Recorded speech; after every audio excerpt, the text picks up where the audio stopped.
Центральный парк по улице Самурзаканская города Гал совсем недавно отреставрировали. Были обновлены лавочки, мусорные урны, освещение и пешеходные дорожки.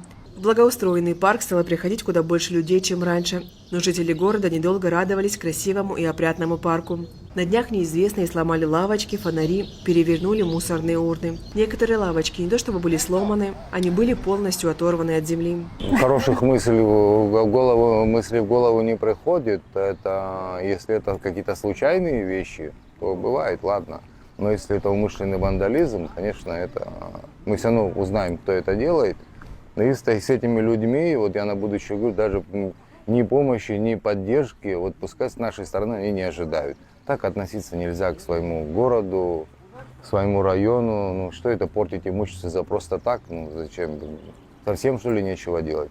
Ну, люди, я как вижу, тут в ближайших районах, где живут, всем это очень неприятно, все это осуждают. Но существует везде, это не только, наверное, у нас в городе, трендов, наверное, во всей стране и во всех странах существуют люди, которым все хорошее не нравится. Это, наверное, люди из такой серии.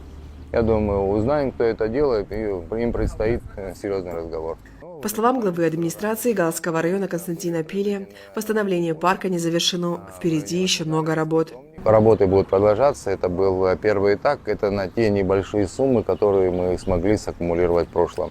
Сейчас у нас новый руководитель налоговой службы. Налоги стали поступать больше. У нас небольшой задел есть еще 4 миллиона, которые мы после полугодия будем распределять. И эти средства, и дополнительно парк будет еще делаться, все будем каждым разом его улучшать. Вокруг мы хотим положить плитку, вокруг бордюры все вот эти сделать, вот такие, как вы тут видите, бордюры.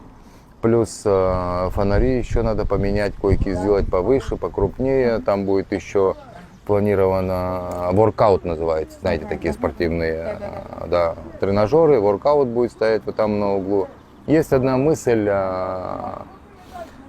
это построить вот именно голубятню такую для голубей, для декоративных, особенно особая порода у нас друг из Воронежа дает нам, это такие белые голуби, у которых даже на лапках крылья, очень красивые, вот такую голубятню тоже есть проект, посмотрим, насколько мы его осилим.